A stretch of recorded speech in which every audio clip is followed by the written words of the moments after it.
തീർച്ചയായും ആശ്വാസവും പ്രത്യാശയും നൽകുന്ന ഒരു വാർത്ത തന്നെയാണ്. കാരണം നേരത്തെ അമീബിക് മസ്തിഷ്ക ജ്വരമാണെന്ന് തിരിച്ചറിഞ്ഞു.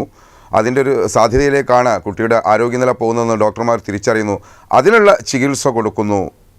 അതാണ് യഥാർത്ഥത്തിൽ ആ കുട്ടിയുടെ ജീവന് തുണയായത്. ഒരു പക്ഷേ നമ്മുടെ ആരോഗ്യരംഗത്തെ ഒരു ഇടപെടലിനു കൂടി ഇത്തരം ആശ്വാസ വാർത്തകൾ നിങ്ങളെ അറിയിക്കാൻ സാധിക്കുന്നു.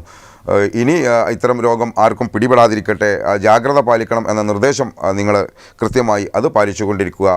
ശുഭവാർത്തകൾ ഇനിയും നിങ്ങൾക്ക് തരാൻ സാധിക്കട്ടെ. ഇനി മറ്റൊരു വാർത്ത പോലീസിൻ്റെ ഒരു മികവായിരുന്നു കേട്ടോ. ആ വാർത്തയാണ് നിങ്ങളെ അറിയിക്കുന്നത്. രാമനാട്ടുകരയിൽ കഴിഞ്ഞ ദിവസം നടന്ന ജ്വല്ലറി കവർച്ചയുടെ ഒരു വാർത്ത, മോഷണ ശ്രമത്തിൻ്റെ ഒരു വാർത്ത ഞങ്ങൾ പ്രേക്ഷകരെ അറിയിച്ചിരുന്നു.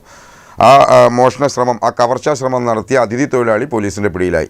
അതിന് മധ്യപ്രദേശ് സ്വദേശി നെക്മണി സിംഗ് പട്ടേലാണ് പോലീസിൻ്റെ പിടിയിലായത്. തിങ്കളാഴ്ച പുലർച്ചെ 3 മണിക്കായിരുന്നു ജ്വല്ലറിയിൽ മോഷണശ്രമം നടന്നത്. അപ്പോൾ ഇദ്ദേഹം അത് കവർച്ചാ ശ്രമത്തിനിടെ അതിൻ്റെ സെക്യൂരിറ്റി അലാറം ശബ്ദിച്ചു. അതോടെ പ്രതി ഓടി രക്ഷപ്പെട്ടു. പക്ഷേ നമ്മളെ പോലീസ് വിട്ടില്ല, പുറകെ ഓടി പിടിച്ചു. ആ വാർത്ത കൂടി. രാമനാട്ടുകരയിൽ പ്രവർത്തിക്കുന്ന ദുബായ് ഗോൾഡ് ആൻഡ് ഡയമണ്ട് ജ്വല്ലറിയിൽ ചുമർ തുറന്ന് മോഷണത്തിന് ശ്രമം നടത്തിയ പ്രതിയെ ഫറൂഖ് പോലീസ് പിടികൂടി. മധ്യപ്രദേശ് രേവ ജില്ലയിലെ നെക്മണി സിംഗ് പട്ടേലാണ് പോലീസിന്റെ പിടിയിലാകുന്നത്.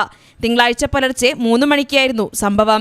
ദുബായ് ഗോൾഡ് ആൻഡ് ജ്വല്ലറിയുടെ പുറകുവശത്തെ ചുമര് 1 മീറ്ററോളം ഉയരത്തിൽ പിക്കാസ് ഉപയോഗിച്ച് തുറന്നാണ് കള്ളൻ അകത്തു കയറിയത്.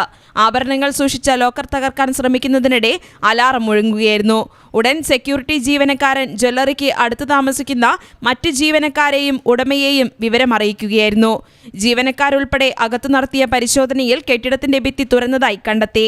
എന്നാൽ ഈ സമയത്ത് കള്ളൻ ജ്വല്ലറിക്ക് അകത്തു നിൽക്കുകയും തുടർന്ന് ഇവരുടെ കണ്ണുവെട്ടിച്ച് അകത്തു കയറാൻ തുറന്ന ദ്വാരത്തിലൂടെ പുറത്തേക്ക് ചാടി രക്ഷപ്പെടുകയുമായിരുന്നു. ജീവനക്കാർ പിന്നാലെ ഓടിയെങ്കിലും പിടികൂടാനായില്ല.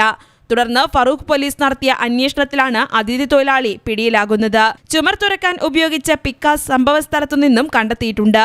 പ്രതിയായ നെക്മണി സിംഗ് JCB ഓപ്പറേറ്ററായി രാമനാട്ടുകരയിൽ ജോലി ചെയ്തു വരികയാണ്. News bureau, Kozhikode.